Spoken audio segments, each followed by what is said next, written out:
Going on, guys? It is Will here, back again, once again, for the second episode of season 2 of the Gridiron Talk podcast. Week 9, a lot of stuff, crazy weekend in the NFL with the trade deadline, a bunch of other stuff in the news, injuries and stuff. So, once again, I'm here with my guy Shane, the Rocket Rider. We are here. We're going to talk about the news real quick. A bunch of stuff happened, obviously. Then we're going to go into the games like last week. So let me just go quickly through the news, and I'll quickly ask Shane's opinion on all these things. Henry Ruggs, obviously charged with a DUI. He's going to be locked up. He killed somebody, killed a dog, going like over 5 times the legal limit. His BAC was over twice the legal limit. So obviously, Shane, his career's over. Rip to the person that died. It's a terrible event, terrible accident. I won't really go too into detail on it because, again, most people already know that. Von Miller trade to the Rams for a second and third round pick in the 2022 NFL draft, and the Rams now only have 4 picks next year.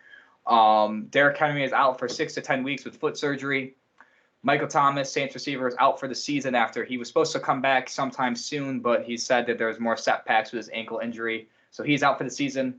More Saints news. Jameis Winston tore his ACL last week in the win against the Buccaneers. He's out for the season, so the Saints quarterback this week will be Trevor Siemian, unless Taysom Hill is all good to play again.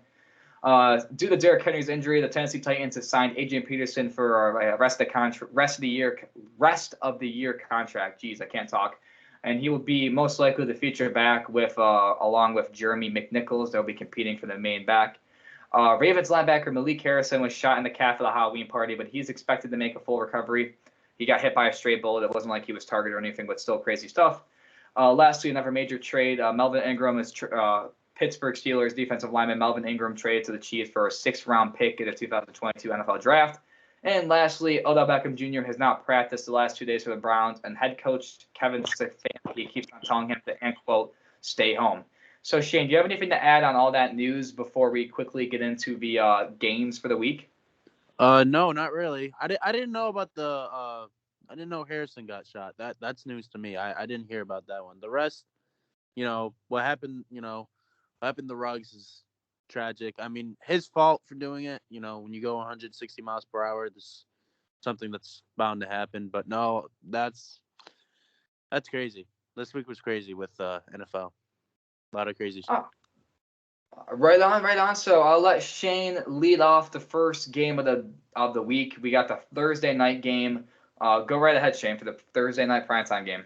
All right, so Jets 2-5 will be facing the Colts, who are pretty much the same record, except they got one more win. They're 3-5, and Colts are above they're 10.5 covering the spread. Mike White had a great debut last week, in the win against the Bengals. I believe he's starting, and I believe Wilson, he's gonna be out. He's gonna be out for a little bit. So he'll be their quarterback. Um, I don't see him winning this game. Um, but Colts had a little off game last week. Carson Wentz, that was probably Carson Wentz's worst game this year. He's been playing very well. I think it's gonna be a bounce back week for the Colts. How about you, Will? I agree. I think Mike White, obviously, he became the first quarterback, second in NFL history to throw for 400 yards in his debut, and he joins a man, Cam Newton. You may have heard of him, Shane. Yeah. So only him and Cam Newton have done that. I don't think he'll be the starter for long. Maybe he replaces Zach Wilson if they do beat the Colts, because Zach Wilson's supposed to be back either week 10 or 11. So, I mean, Mike White will most likely have one more chance of, winning the starting job. Mhm. But potentially, if he does win the starting job, we got a potential like Zach Wilson like QB duel. Who will fight for the starting job, which would be crazy because he's drafted second. Now he might get benched for a second-year guy. I don't think that'll happen, but it's possible. You never know with the NFL. I think the Colts are going to win this game. I think they have a bounce back week. Jonathan Taylor is a hell of a running back. I think with Derrick Henry out, he'll lead the league in rushing this year easily. He's got a great talent. I can't believe he was taken in the second round. I've loved him since college. He was a dog in Wisconsin, man. So I think with the great duo of Carson Wentz and Jonathan Taylor on offense, plus I think Quentin Nelson may be coming back. I'm not too sure on that, but don't quote me. I got the Colts win this game, 27-17. What about you, Shane? I agree.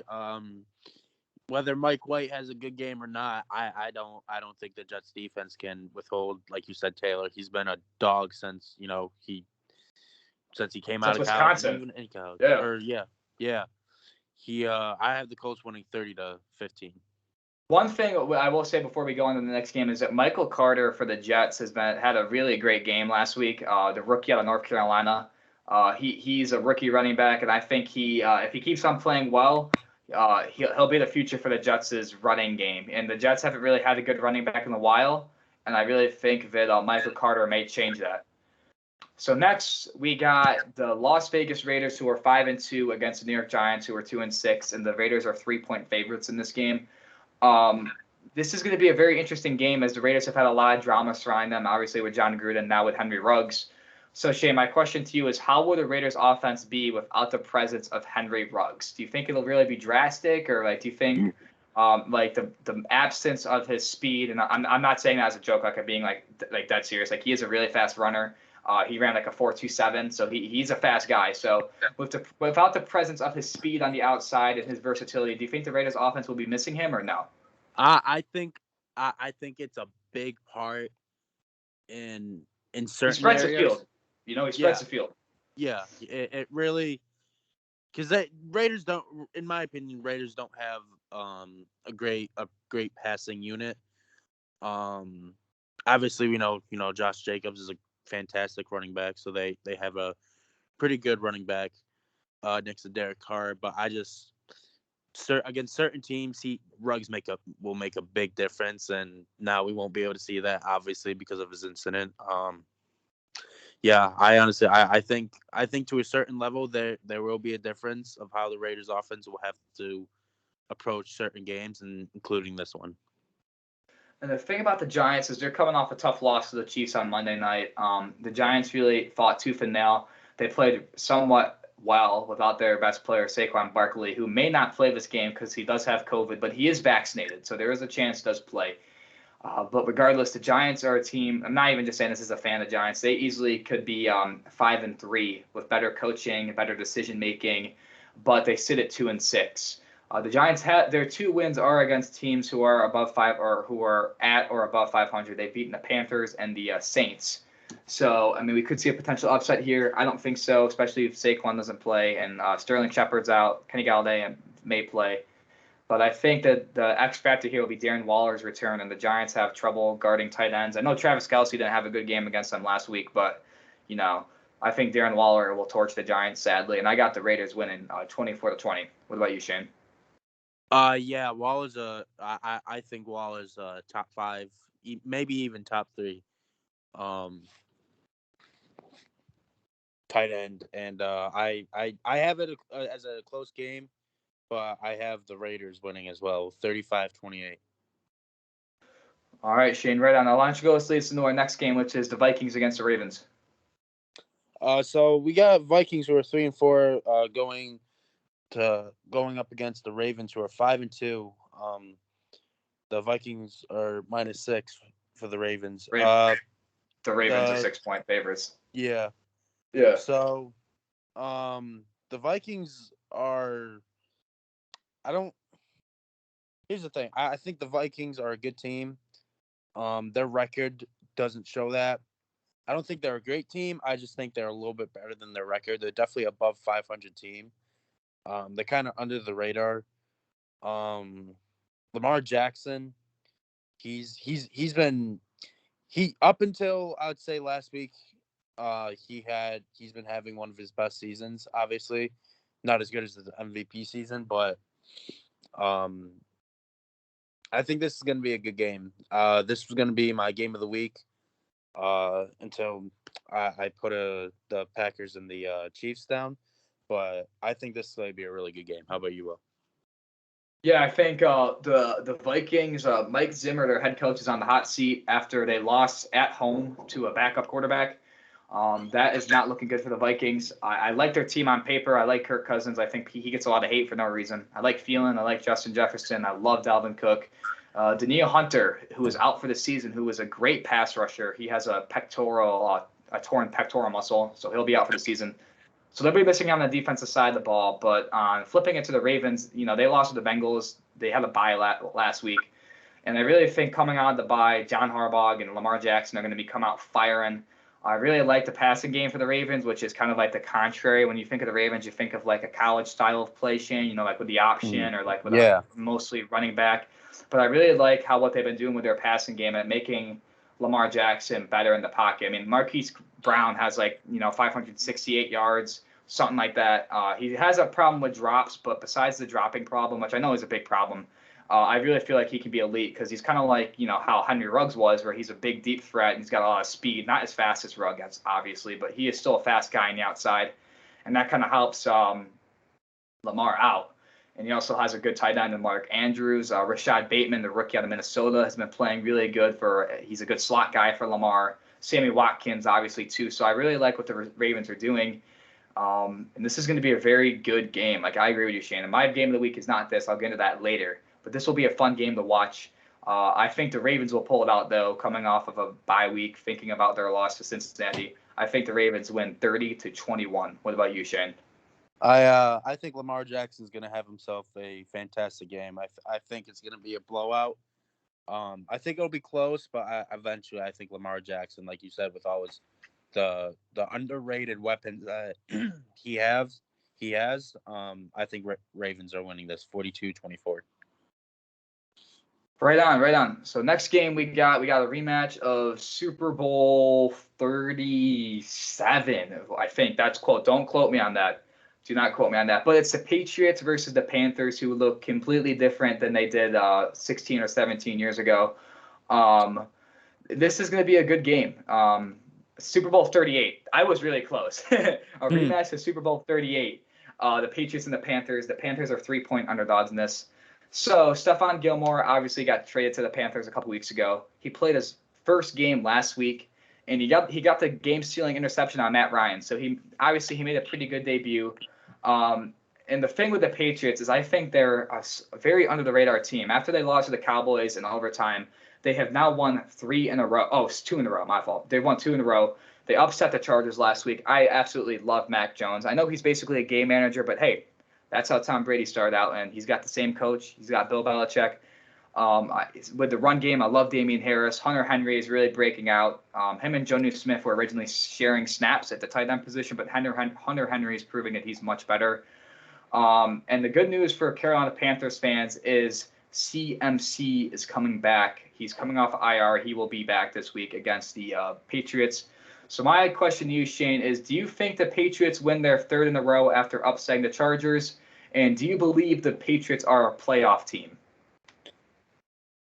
Right now, I do not believe. I think they're a very underrated team. I think they're going to be one of those teams that are above 500, but they're just they're a year behind. And it's hard to say that. It's hard to say that when you lost the greatest quarterback ever. 2 years prior or a year prior. Obviously referring to Tom Brady. I think they're a great team. I think they're very, like you said, they're very underrated. Mac Jones, he plays very smart for a rookie quarterback, but he's also got one of the best coaches out there supporting him. He's got a great support system down in New England. I don't think they win this game. Panthers, they had that losing streak. They won last week against Atlanta. But CMC's coming back, like you said. But he makes, I believe he makes a big difference in that offense. He's an X factor, basically. Yeah, he is. He is an X factor. He's They have not lost with him. They were 3-0 before he got injured. Yeah. So. Yep. Totally agree. No, I have my pick for this game, Panthers winning. I think it's going to be close. I'm not saying Patriots don't have a shot, but I think it's going to be really close. I have the Panthers 17-14. So I disagree. I think the Patriots will win this game 17-13. Mac Jones is, again, he's a game manager. Absolutely nothing wrong with that, especially as a rookie quarterback. Like you said, he makes very smart throws. And like we said, I think we may have said this last week, but I know when we were at the bar, we were watching the Buccaneers-Patriots game. He played better than Tom Brady. And you can't say that a lot for a lot of quarterbacks. But the fact that he played Tom Brady, played better than him the first time he played him, that shows a lot. You play the greatest and you play better than him. He's also a rookie, too. That's Also a one rookie, today. too. So if you told me at the draft that Mac Jones would be the best rookie quarterback 9 weeks into the season, I'd call you crazy. I did not think this. I did not like the pick, but I really do like Mac Jones now. So I think the Patriots will win 17-13 off of the smart decision making, the good coaching, the good defense, and that excellent run game. So you go ahead, Shane. You lead us into our next game, which is an AFC North battle. So we got the Browns. All right. We got the Browns versus the Bengals. Browns are 4-4. Bengals 5-3. Bengals are favored by 2.5. They're both coming off losses, which is crazy. There's a lot of speculation with OBJ and the Browns and him not getting traded or, him being released, all that going on. This division is tough. There's a lot of, obviously, the Ravens, the Bengals, but it's all very close. All their records are very close. 1 week could Steelers too. Yeah. 1 week could completely change, the whole outcome of the division. It's that close. Browns with their running game. I believe Nick Chubb is back. I believe. I don't quote Yeah, me. he is back. He I'm played not last week. sure. He had a very quiet week, but he is back. Kareem Hunt's still out though, but Nick Chubb is back. So I think they'll get Nick Chubb going in this game. There's a lot of speculation with OBJ and Baker Mayfield and OBJ's dad and all that. So I think they'll lead on their running game this week. I expect a big game from Joe Burrow and Jamar Chase as usual. Best. I think duo, man. I think he's one of the best wide receivers this year. Not even just as a rookie. I think he's one of the best wide receivers from this year. I'm picking the Bengals in this game, 23-17. Real quick before I get my pick, I just want to say I agree with everything you said. The OBJ drama. I love OBJ, but he does seem to have a lot of drama with him. And now they're kind of stuck because they can't trade him. So I feel like they should have traded him. It's nothing against Baker Mayfield. I just think that OBJ doesn't fit in a system like that in a very run-heavy team. Kind of like the Ravens, like he just doesn't fit with that team, that style of play, which is nothing. It's just like they don't mesh. They don't need a guy like him who is. I saw this thing, I think, on ESPN. Someone said that in the first 15 the first 15 plays of the game, OBJ should be getting at least 5 targets, not 2, if you're passing the ball. And that doesn't happen with the Browns. They probably run the ball 10 times out of 15 plays. So that doesn't work with Cleveland, and I just don't think he meshes with the offense. And on the other side of things, the Bengals' offense is completely meshing. Like you said, Joe Burrow and Jamar Chase, T. Higgins, Joe Mixon, the running back. People don't really talk about Joe Mixon, but he's a really good running back. Tyler Boyd. So I think the Bengals are kind of like you said, the Patriots are a year behind. I think the Bengals have the potential to sneak into the playoffs this year. And I also agree that the Bengals will be winning this game, Shane. I think they're going to be winning 27-24. And I think the Bengals potentially, if they get a better offensive line and their defense plays better and better and better, that this team potentially may make the Super Bowl in the next 5 years. I mean, that's a hot take right there. And 5 years, I'm giving them 5 years. I do gotta say one thing about the OBJ drama that he's had.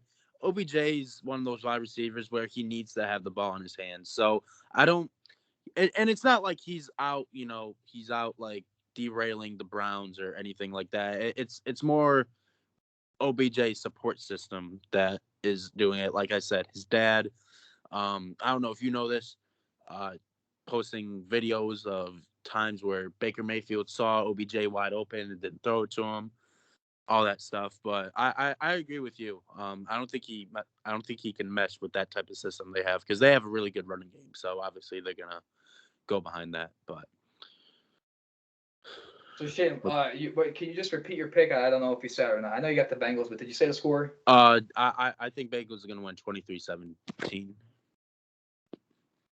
Right on. So our next game we got is the Denver Broncos, who are 4-4, versus the Dallas Cowboys, who are 6-1, and the Cowboys are 10-point favorites. As a Giants fan, the Cowboys look really good. I hate to say it. I hate to admit it. So nobody clipped that because I will never say that in person. But the Cowboys look potentially. I would say this may be a hot take, but if the Rams did not trade for Von Miller, if the Cowboys would have been the NFC favorites. I think right now, like as of right now, Week 9, the Cowboys are playing better than the Buccaneers. They're playing better than, obviously, the division. They're running away with it. They're better than the Cardinals, the Packers. The Cowboys are looking really, really, really good. The Broncos, on the other hand, they snapped their 4-game losing streak. Jerry Jeudy came back. He had a very quiet game. And, they come back and play Washington, who is one of the NFC's worst teams. Now they face arguably the NFC's best team. So this is going to be a tough test for the Broncos and Vic Fangio. The good news is the Cowboys do have a pretty bad defense, but I don't really think that will matter with the Broncos offense. The Broncos offense is just too bad. Not dogging on Teddy Bridgewater. It's just the whole system. I think it's the head coach. Noah Fant will be out because he has COVID. They're tight end.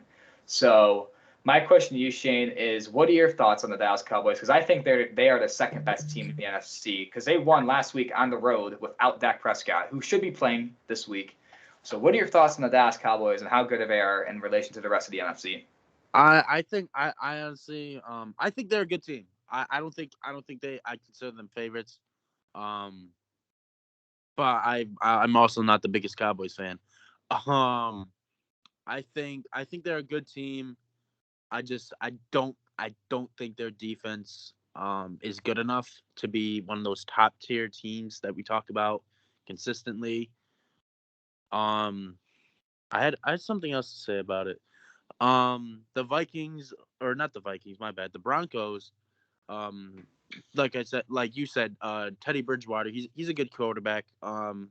They're just people around him. He's not. He needs to gel more with them. The system, the coach. I have the Cowboys winning this game. I think their offense is insane, though. I do think the Cowboys have the most feared offense in the NFL. I will give them that. And that just proves that.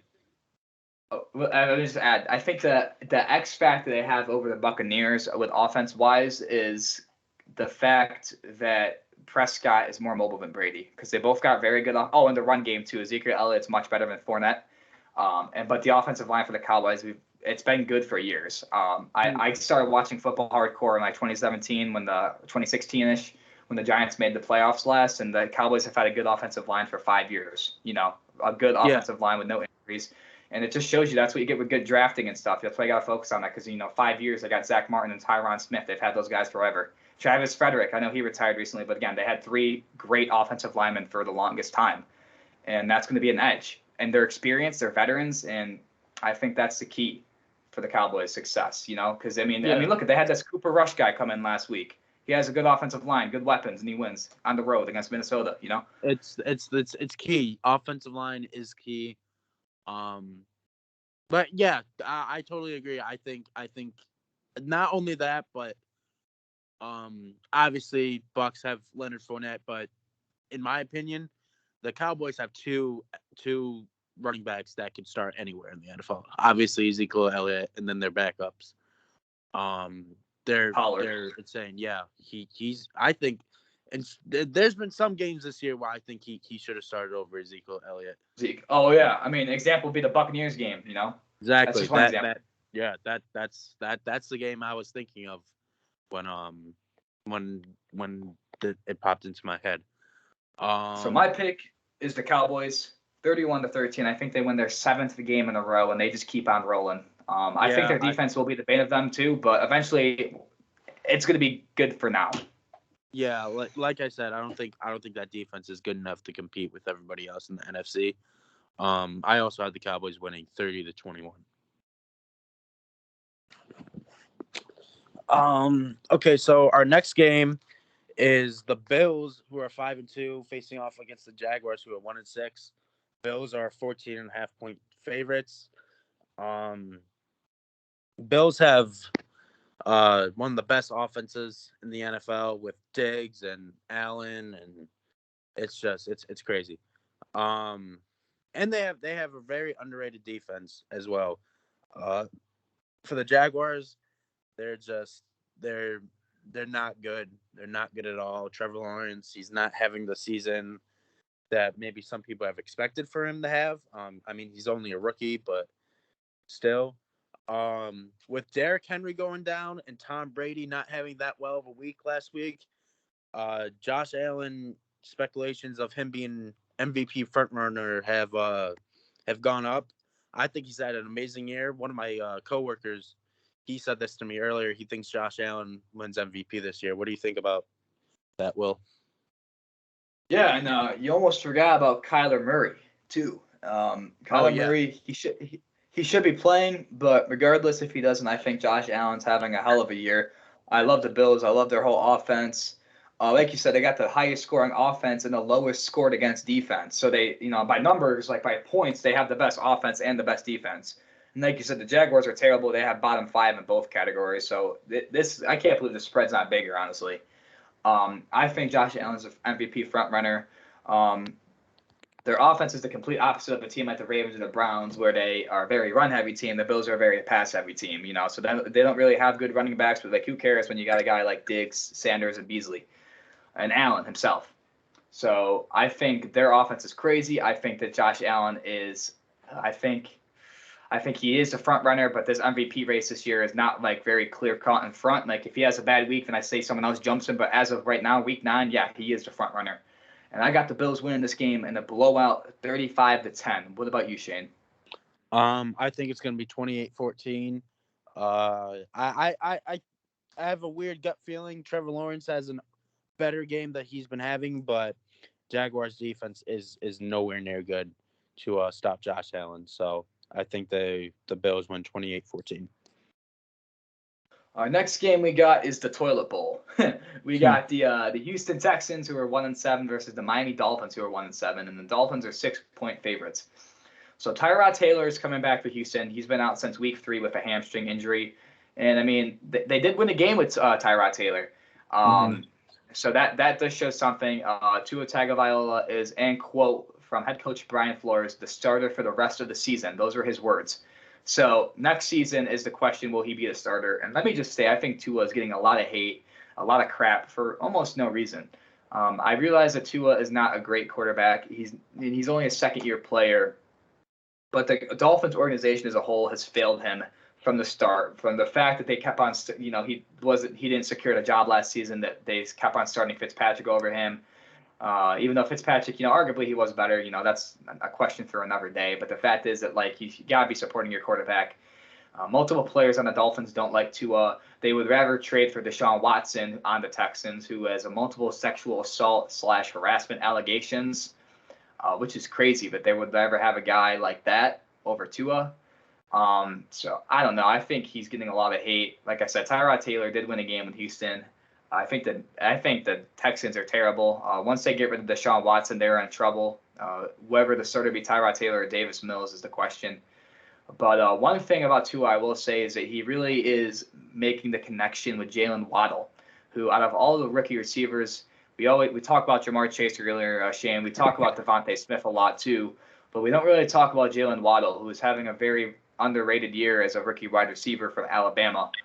And I just think that Tua is getting a lot of smoke. What do you think? Yeah, we went over this last week as well. Tua, we're not saying Tua's a top 5 QB or a top 10 QB. Obviously, it's only his second year. I don't understand all the hate that's coming from him. I don't understand where it's coming from. The Dolphins, and I'll say this: Dolphins are 1-7, but coming into this year, they were expected to be like a wild card team. So I don't know. I don't know what's happening to the Dolphins this year. I think it's their coaching system. I think they need new coaches. Um, I Their just feel defense has bad. kind of sold them too. Yeah, I just feel Their bad for. defense. Yeah, their defense isn't as good as they were last year. Um, I feel bad for some of those players. Like I feel bad for Tua. He's an okay player, but with the right system, with the right teaching, he could be a great player. He could be a Pro Bowler. But obviously, you're not going to get that with the Dolphins. For the Texans, they're terrible. I think they're really, really bad. And it's a shame because Tyrod Taylor, I've always been a fan of Tyrod. He has a great game. I've always been a fan of him. It is good that he's coming back though. But I think Tua's going to be be the quarterback for the Dolphins next year. I just think they need to build around him and be smart about it. And support for that. That's how you're gonna get the Tua that was in college. Mhm. But I have a very low scoring game this week for the Dolphins and Texans. I have the Dolphins winning 17-10. I got the Dolphins winning as well, a little bit higher scoring, but still low scoring, 20-10 Miami. So go ahead, Shane. Again, lead us into our next game. We got AFC South battle, division rivals for your Buccaneers. Yeah, we got the Falcons who are 3-4 up against the Saints who are 5-2, with the Saints being 6.5-point favorites. Jameis Winston is out for the rest of the year with the ACL, MCL, and I believe he also tore his meniscus as well. And then the Terrible. news that Michael Thomas isn't coming back as well with his ankle issues. I don't know who the quarterback's going to be starting. I don't think they released it. I know Taysom Hill, he was diagnosed, or he was properly diagnosed with concussion. I believe he's still going through protocol, but I personally don't think he'll be back this week. So Seaman will be taking over in my opinion. They have the right pieces on offense to get through the season, or at least get a wild card spot with Seaman. They have a really good defense, so I think that's what's going to carry them for the rest of the year. And with the news on Ridley being out, taking his time off for personal reasons, I think the Falcons are going to have to. I think the number one target's going to be Kyle Pitts now, in my opinion. I know you're very high on him. I think it's going to be a very close game. How about you, Will? Let me just say that with Trevor Siemian at hand, I don't like the Saints' odds. I'm not one of those guys you'll see on Twitter who will say, "Oh, sign Cam Newton." I'm not going to be like that. I feel like with Trevor Siemian and Taysom Hill, like a little bit of a QB committee. I like Taysom Hill as a gadget player. They might have the talent to make the playoffs. They still got Alvin Kamara. They got a good offensive line, and Trevor Siemian really didn't even play that bad when he came in for Winston. So I mean, I say screw it and rock with him. What's the worst that could happen? And how will Falcons play it out to Ridley? First of all, let me say shout out to Ridley because your mental health does come first. And whatever you do, if you're a football player, if you're famous, if you're not, your mental health is always your biggest priority in your life. If you're not feeling well upstairs and you're not feeling well physically. So shout out to Ridley for getting the help he needs, taking the break. I like you said, Shane. I'm very high on Kyle Pitts. I love Kyle Pitts. I love Matt Ryan too. I think he's getting a lot of hate. Ever since they lost the Super Bowl, people just seem to think that's Matt Ryan's fault.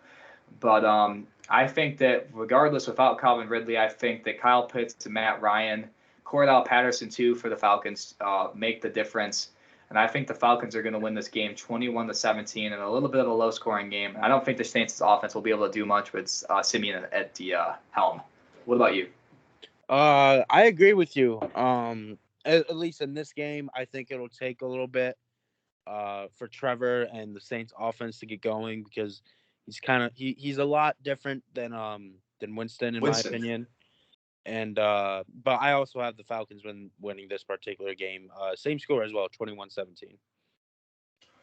So next up, we got three more games. Then we got into our primetime games. So we got 5 more games left. We got the LA Chargers, who are 4-3, versus the Philadelphia Eagles, who are 3-5, and the Eagles are 1.5-point underdogs. Now, this is an interesting game because when you look at the teams on paper, you feel like, wow, the Chargers should blow out the Eagles, and I'm a little bit surprised at the spread as well. But the Chargers' weakness is their run defense. And the one good thing about the Eagles, Shane, is their run offense. Not with just Jalen Hurts. It's their whole thing with Nick Sirianni. And I know he wasn't using Miles Sanders well, but he likes to use, with Kenneth Gainwell and Boston Scott, the Eagles do have like a top 10, I think like the 6th or 5th best overall rushing defense or offense, which is crazy. And like I said, the Chargers have problems stopping the run. And the Chargers, on the other hand, are on a 2-game losing streak. They just came off of a bad loss to the Patriots. And the Eagles are on the complete opposite. They completely dominated Detroit. I know it's Detroit, but still winning 44-6. And Jalen Hurts didn't even have to throw the ball that much. It was basically the run game and the defense. And I really feel like this is going to be a close game, regardless of the records. Like I know people were really high up on the Chargers going into the season, and I was too. But I really feel like this is going to be a close game. What about you, Shane? What are your thoughts on the game between the Chargers and the Eagles? I don't. I mean, listen, Chargers. They're a very good team. I have noticed they are not good against the run, and like you said, the Eagles, most of their offense comes from the run. But I think they're gonna fix things up. Eagles had a dominant game. I did not think it was gonna be that far fetched. Like you said, it was like 44 to 3, 44 to 8. Six. I don't know the exact score. 44-6 was it? So yeah. So it was an eye opener for sure, but I don't think they'll do that to these Chargers. Their Chargers are a way better team defensively overall than obviously the Lions, who don't even have a win. But I don't think it'll be a very close game. My pick for this game is Chargers 28-13. My pick is I disagree with the fact it's going to be a close game. I think it'll be a very close game. I think the score will be 30-28 in favor of the LA Chargers. All right, so our next game is going to be a crazy game when you look at it. Is the Packers, who are 7-1 versus the Chiefs, who are 4-4, which sounds insane to say, with Patrick Mahomes as their quarterback. The Packers are 7.5-point favorites. Underdogs. The thing with the Packers is they will not have Aaron Rodgers this game. He's out due to COVID. I do not know if he's vaccinated, so we'll see if he'll be back next week. Until then, Jordan Love will get his first career start. He was drafted by the Packers last year. And when you look at these two teams, they're very high paced, very deep ball threat offenses, which was going to be amazing to see Aaron Rodgers versus Patrick Mahomes, but without Aaron Rodgers, it's still going to be an interesting game with Jordan Love with his first career start. In my opinion, I think the Chiefs are way, way better than their record. I think people saying they're not a good team is just hypocritical, because they're the same people that were saying like, oh, it's just their defense, and now they're throwing hate on Patrick Mahomes. He's been throwing a lot of interceptions this year, but in my opinion, when you go back and look at the film, a lot of them aren't his fault. This may be a pretty interesting game. My bad. How about you, Will? What are your thoughts on this?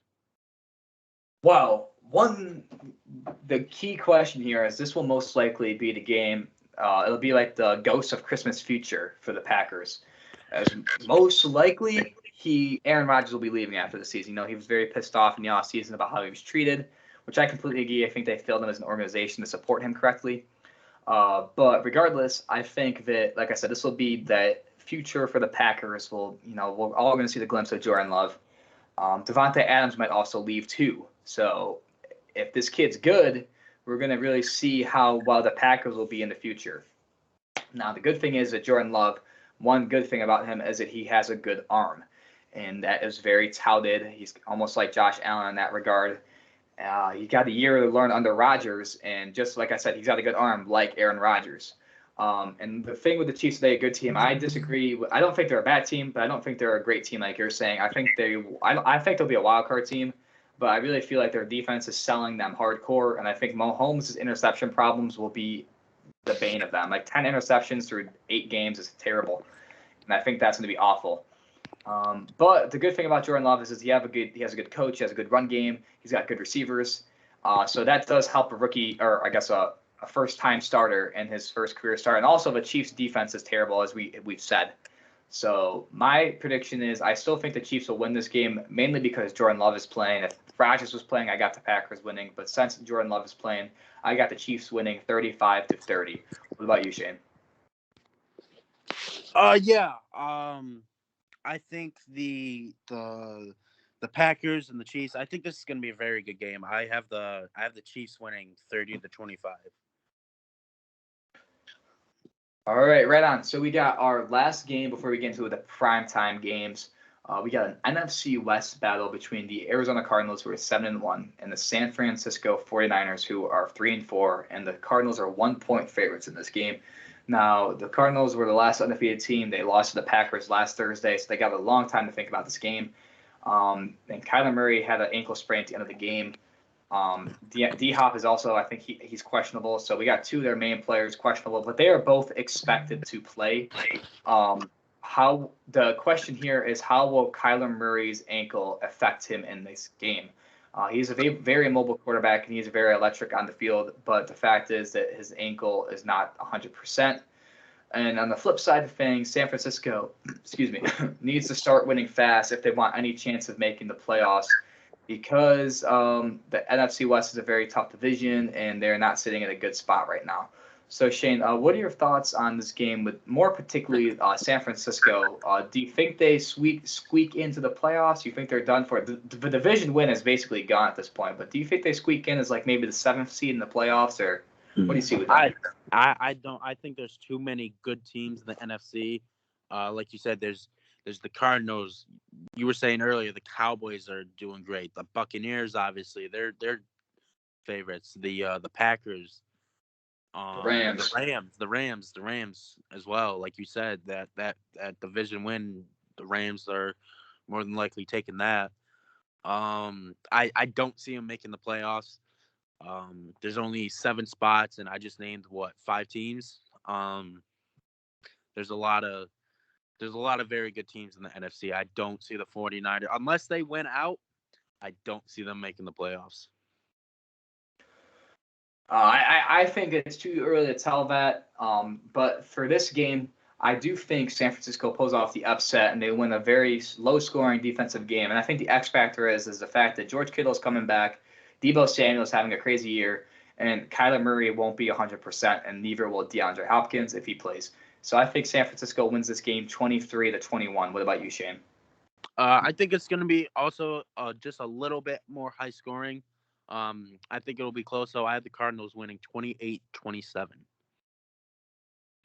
Shane, lead us into our Sunday night football primetime game, and this is going to be a great game. So I have the Titans, who are 6-2, versus the Rams, who are 7-1. I believe the Rams are 7.5-point favorites. These two teams have very, very underrated quarterbacks. With the Titans having Ryan Tannehill, and then the Rams, who acquired Matthew Stafford from the Lions. The big news on this game is, like we said earlier, Derrick Henry, he's going to be out 6 to 10 weeks with foot injury. And then Titans also signed Adrian Peterson. So I've always been high on Adrian Peterson, so hopefully he'll do good for the rest of the year. Other news, Von Miller, like you said, he got traded to the Rams, and that defense doesn't need any more people than they already have.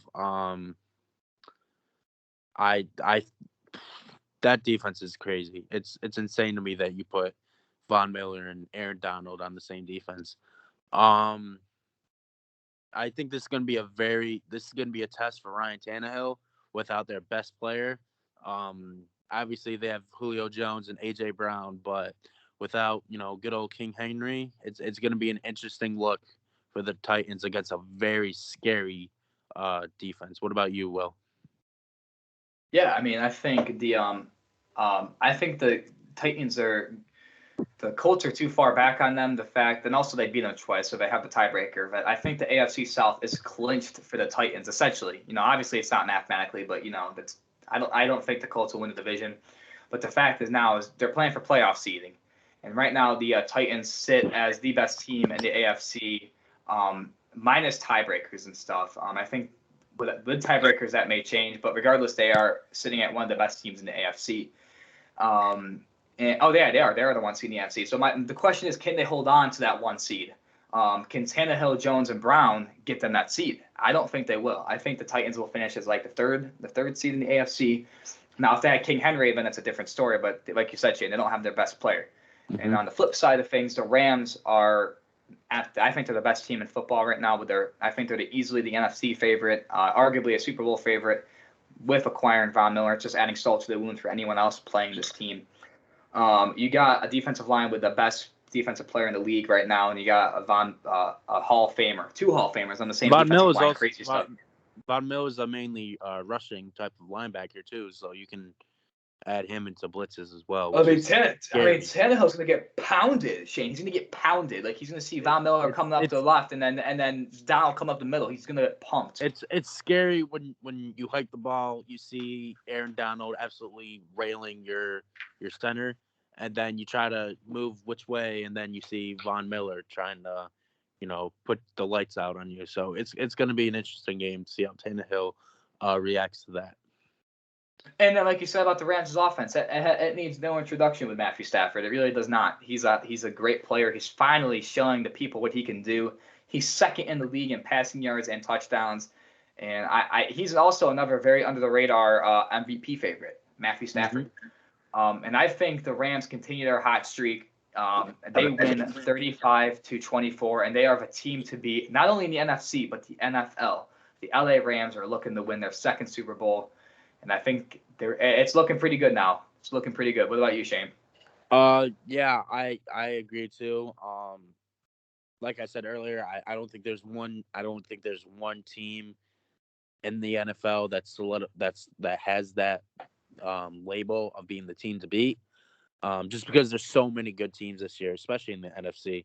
I also have the Rams winning a closer type of game.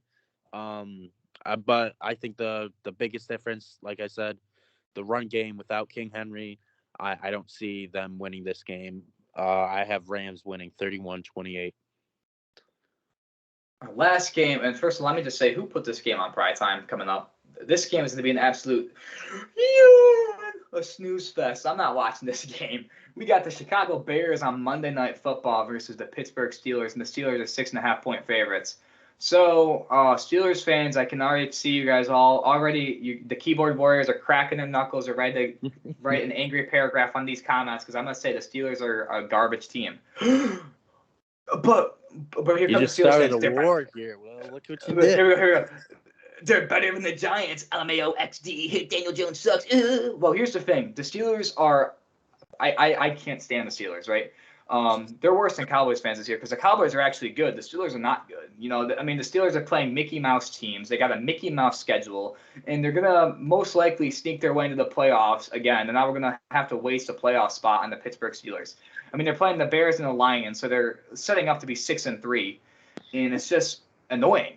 But let me just say one positive thing about the Steelers, because I could rant on this team all day, is that they are led by two rookies on offense. It's not obviously Ben Roethlisberger. It's not Deontay Johnson. It's not Chase Claypool. It's Najee Harris and rookie tight end Pat Freiermuth. Freiermuth was the second tight end taken, obviously, after Kyle Pitts from Penn State. And he has been very under the radar and very good. He's essentially the starting tight end over Eric Ebron now. I'm surprised they didn't trade him, honestly. Najee Harris, me and Shane have talked about him last week. He is their focal point on offense. I didn't like the pick to start. I think they should have drafted a lineman, but he's very talented at the running back position. Alabama is literally a running back factory. And I personally think that Najee Harris and Pat Freiermuth, the tight end and the running back and tight end respectively, are the future of this offense. Now, the flip side with the Bears, the question is Justin Fields the future of the Bears? I don't think we'll know that until Matt Nagy gets fired because I think he's holding back Justin Fields. So I don't really want to say that he isn't the future. He's a rookie quarterback. He got put in a very crappy situation. But what are your thoughts, Shane, on I'll give you I just want to ask you questions about the Steelers offense first and then your thoughts on Justin Fields. All right. So mainly the two rookies I talked about. Najee Harris, he like you said, Alabama just produces running back talent just right out of their hands. Najee Harris, I didn't like the pick like you said, or I agree with you. I didn't like their pick with the Steelers picking Najee Harris. One, because I think they needed a lineman, but two, I think Najee Harris would have fit better in a better system with better offensive linemen. But he's showing that he can still get it done even with average and less than average linemen. Um, the rookie tight end, like you said, Pat. I'm not gonna try to pronounce his last name because I already know I won't be able to. Pat. He's he like you said, he's under the radar. He's from Penn State. Um, I'm not a Penn State fan, but I do watch a lot of their games, and when he was there, he did put up some numbers, so I know what he is capable of doing. Obviously, that's college, not the NFL. Excuse me, but yeah, I Steelers offense. It's a little, early in the Shaky. year they were just so bad. Now they're starting to pick it up a little bit. They're still not the best, but they're starting to get it rolling. And it's not. I don't think it's because of Big Ben. I think it's just they're gelling. They're getting together. Najee Harris is showing what he can do. Um, their line is actually holding up somewhat. But I also think they have this record right now is because of their defense. Um, like you said, Matt Nagy, he should not be a coach. He's not good at protecting his players. He's not doing what's best for as an organization, as a team. Um, Justin Fields, he needs help. I think he's the most sacked quarterback this year. I don't know if that's true or not. I know he was at one point. Um, and I think Justin Fields is the Bears quarterback as long as Matt Nagy gets fired, because eventually it's just they put Justin Fields in a dangerous situation with how Matt Nagy's running this offense. I mean, you got to be careful with your franchise quarterback because, like you said, their line is terrible. But he's a mobile quarterback, but that doesn't matter. Like I feel like some people believe that with a mobile quarterback, you can have a poor offensive line, but not as bad as the Bears. You can't. Their other two options, you got obviously Dalton and Nick Foles, who are the complete opposite. I mean, they're like rocks in the pocket; they don't move. So I think they should have traded Nick one of them. But regardless, that's another topic. Um, like you said, I agree with you. Think with the Steelers' offense is gelling. I do like Deontay Johnson. I do Chase Claypool. I know people don't like him because of his TikToks, but he's a pretty good football player. I like players like him who are big physical guys on the outside that just kind of jump up and make these crazy catches. I like players like him, and Chase Claypool can do that. Um, but like you said, Big Ben is not the reason why the Steelers are winning games. It's their defense, Najee Harris, and Pat Freiermuth. um, and I think the Steelers' defense will come through once again. I think the Steelers win this game 16-10. What about you, Shane? Yeah, I have the pretty much the same outcome. I have Steelers winning 20-10. Like you said, no, I won't be watching this game. This game isn't very um entertaining Entertaining. from any part, except for maybe the Steelers defense. They TJ Watt is a great player in my opinion. Yep. But besides that, I don't have no motivation to watch this game. Justin Fields low-key might get hurt, though, with TJ Watt. I hate to say that, but, like, it's true. With how bad their line is and how good TJ Watt and Cameron Hayward are, I hope it doesn't happen, but it's almost bound to happen with how much times he's sacked, like you said. So we're going to give our games of the week and just go over briefly why we think so. And lastly, we got the picks record. And spoiler alert, me and Shane picked terribly last week. Made me to be upset. That was I thought about it. I thought about it that Tuesday, a couple days ago. I was like, wow, my picks were not. My Bucks sold on me. The Cardinals sold on me. There's a lot of The Bengals sold. yep, a lot of bad picks from me last week. Hopefully, it won't be the same this week, but. But my game of the week, real quick, is the Tennessee Titans versus the Los Angeles Rams, which is, we already went through it. I mean, it's going to be two high-powered offenses. Let's see the new and improved, not new and improved, the new Titans offense with Adrian Peterson as the guy. Does he still got some? I mean, does the future Hall of Famer still got some gas in the tank? I'm a big fan of Adrian Peterson. I don't know if you know this, Shane, but he's the last non-quarterback to win MVP, and that was 9 years ago. That is correct. So he is very talented. I love Adrian Peterson, like you said, future Hall of Famer. So this will be a fun game to watch and see him coming back after missing the first 8 games or whatever because it'd be a free agent. So, what's your game of the week, Shane? Right before I get into that, I personally think if Derrick Henry didn't go down with his injury, I think Derrick Henry would have won MVP and would have joined Adrian Peterson in that small list of players who weren't quarterback to win MVP. But obviously that won't happen due to his injury. But my game of the week.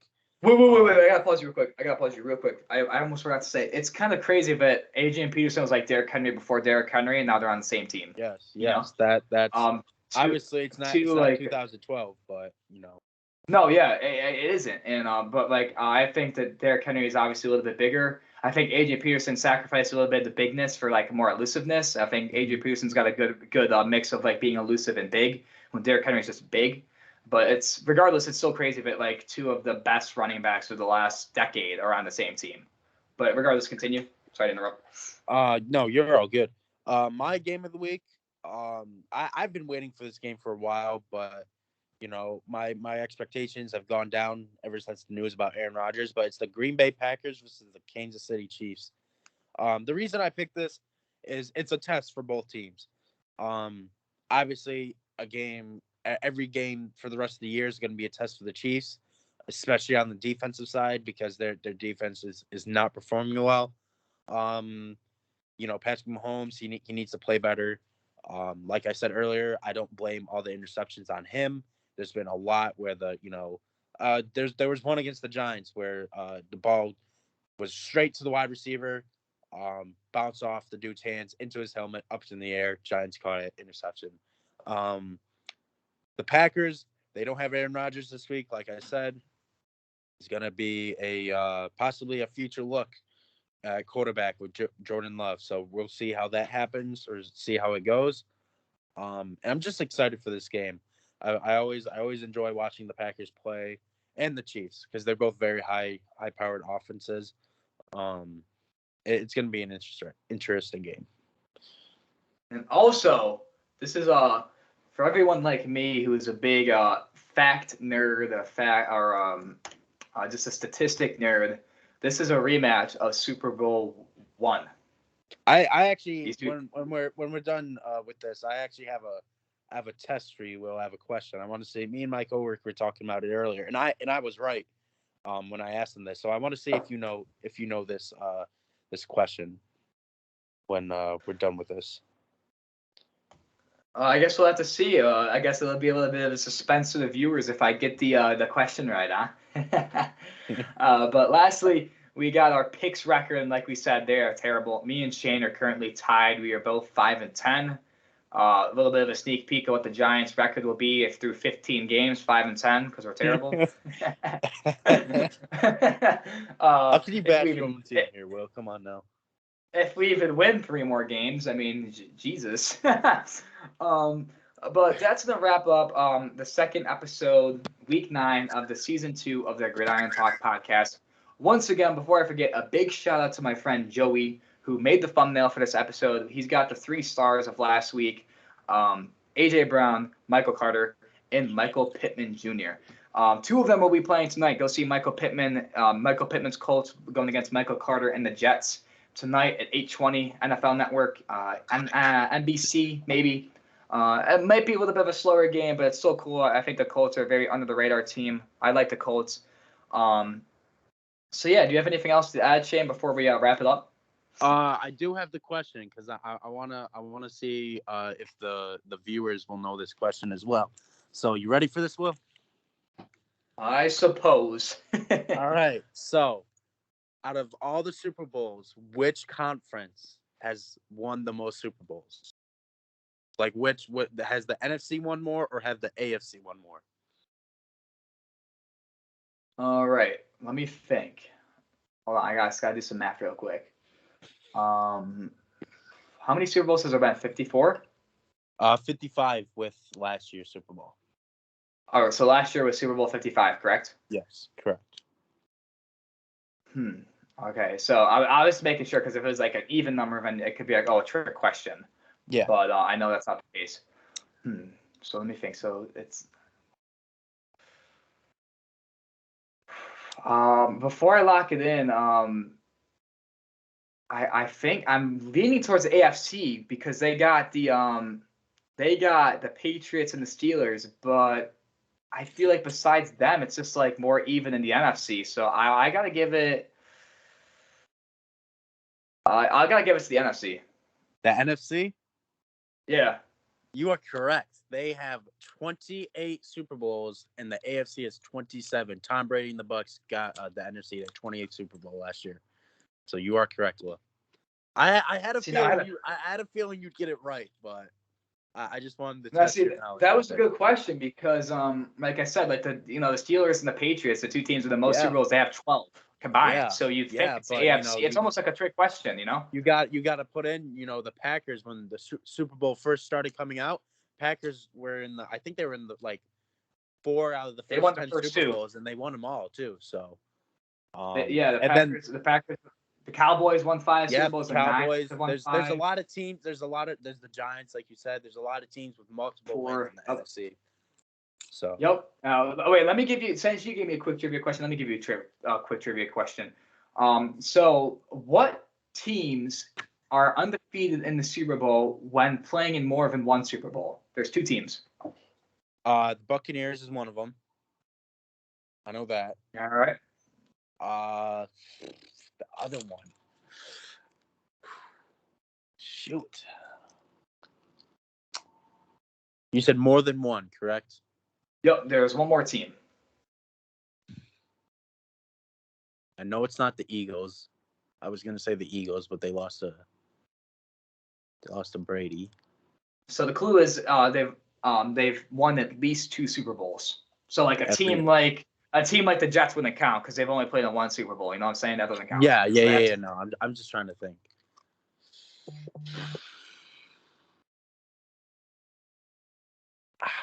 Dang, I'm gonna have this. This is a tough one. Very, very interesting. I don't know. I can't think of any other teams that pop off. Is that you gonna say Buccaneers and you don't know the other one? Final answer? No. Yeah, I don't know the second one, man. The Baltimore Ravens. All right, yeah, I see that.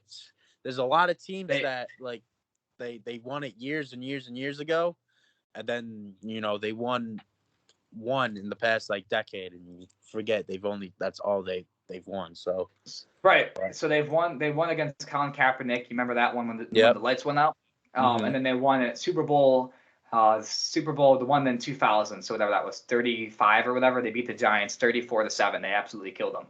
So yeah, the Ravens and the Buccaneers are the only 2 teams. It used to be the Niners. They were 5-0, and then they lost. They lost to the Chiefs and the Ravens. I was thinking the Niners. I was about to say the 49ers, and then I remembered they lost to the Chiefs. So yeah, the Ravens and the Buccaneers are the only 2 teams are undefeated while playing in multiple Super Bowls. So quite interesting. So the question is, if the Ravens and Buccaneers play in the Super Bowl, man, one's got to give. I'm telling you, my Bucks, man, that their defense can't handle Brady. I'm telling you, the Bucks defense can't handle Brady. Shane, he plays for the Buccaneers. I said the Ravens, didn't I? Or did I say the Bucks? I might have said the Bucks. Who knows? Well, regardless, that is going to end this episode for today, guys. Me and Shane, we appreciate you guys listening. Stay tuned for next Thursday when we go over the games, plus any news and any news that happens. Teams getting signing dudes or releasing guys. And trade deadline, it was very quiet this year, which is kind of disappointing. But yeah, again, Shane, anything else to add before we wrap it up? No, just thanks for tuning in. I know this means a lot for me to be on this podcast. I know Will works very hard, both in this one and his other one on the Raiders, which must have been very exciting to talk about with everything that's going on with the Raiders. But yeah, thanks for tuning in. It means a lot to both of us to talk football. Obviously, Will's a nerd when it comes to statistics. I'm a nerd when it comes to how you play the game, obviously, and how you react to the game. Because I play the game. But yeah, thanks for tuning in, and can't wait for next week's show. Yeah, and thank you for talking about my other podcast. If you guys want to, like I said, I'll be plugging this the rest of the season, so get used to it. But if you guys want to check out my other podcast, I'll put it in the link below. If you know a Raiders fan, if you are a Raiders fan, or if you just want to learn more about the Las Vegas Raiders, go check out my podcast on the link below on Ultimate Sports Network called Raider Nation Today. Last week, as you said, Shane, it was a very interesting episode. We talked about Henry Ruggs, his DUI, how the Raiders can potentially fill that void at wide receiver, and some injuries and stuff, and a little bit of prep for their game tomorrow or Sunday against the Giants. And tomorrow I'll be posting the next episode, which is a preview of the Giants game. And if you like a style of episode like this, it's the same exact thing, but we go even more into detail on that show. We talk about the PFF. We break it down. It's only the Raiders though. So if you're a Raiders fan and you want to know more about the Raiders, you want to listen to my podcast, it would mean the world if you subscribe to me. It is a premium podcast, so you do have to subscribe. But it's on Ultimate Sports Network, and I'll put that link down below. Once again, me and Shane both thank you guys so much for listening to our podcast. Stay tuned for next week, for Week 10 of the Gridiron Talk. Hopefully the Buccaneers can bounce back after getting pumped by Jameis Winston. Homie was dancing on one leg, bro. He was dancing with a torn ACL. Crazy. I saw that, But take care, guys. New topic. So, yeah, take care, guys. Thank you so much for listening, and stay tuned for next Thursday for our next episode of the Gridiron Talk podcast. See you later, guys.